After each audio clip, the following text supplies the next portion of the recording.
coming up to the one-year anniversary of what happened in East Palestine, Ohio. It was February 3rd of 2023. And frankly, not too much has happened when it comes to rail safety. And that's why we bring people like Greg Regan to the show. Greg, welcome back to the show.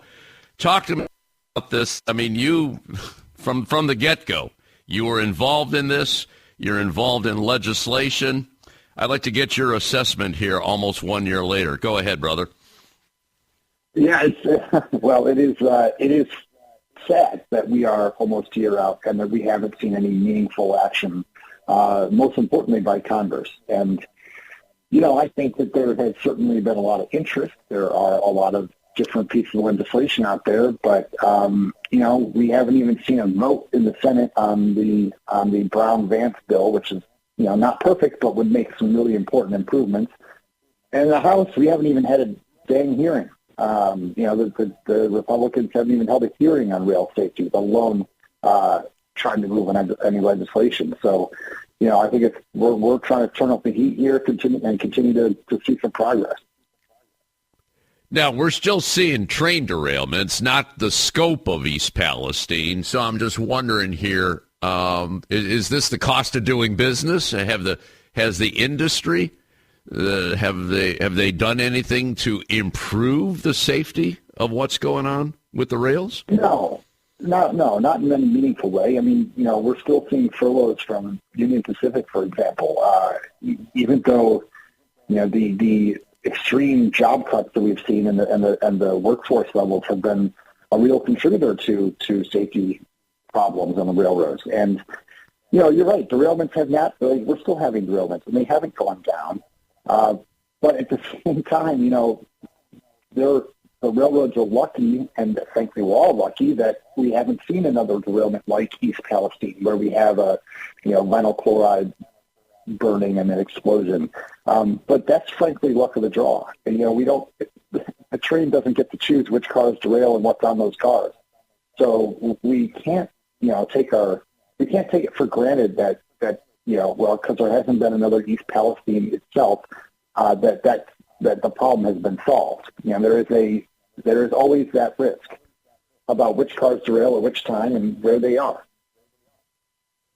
So the chemicals that were on that train, they're still carrying chemicals very similar to what happened in East Palestine then?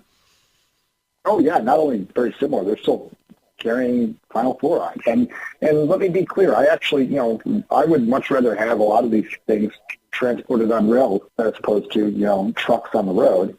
But again, just because it is the safest way to move some of this stuff doesn't mean that we can't improve the safety on the railroads. We've seen the consequences, and there are ways to improve the safety and to try to prevent the next one of these accidents. Well, I know maintenance is a problem as far as the number of people on the job.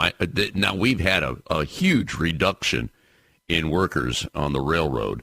Has that improved to your knowledge right now? Are they hiring more at this stage?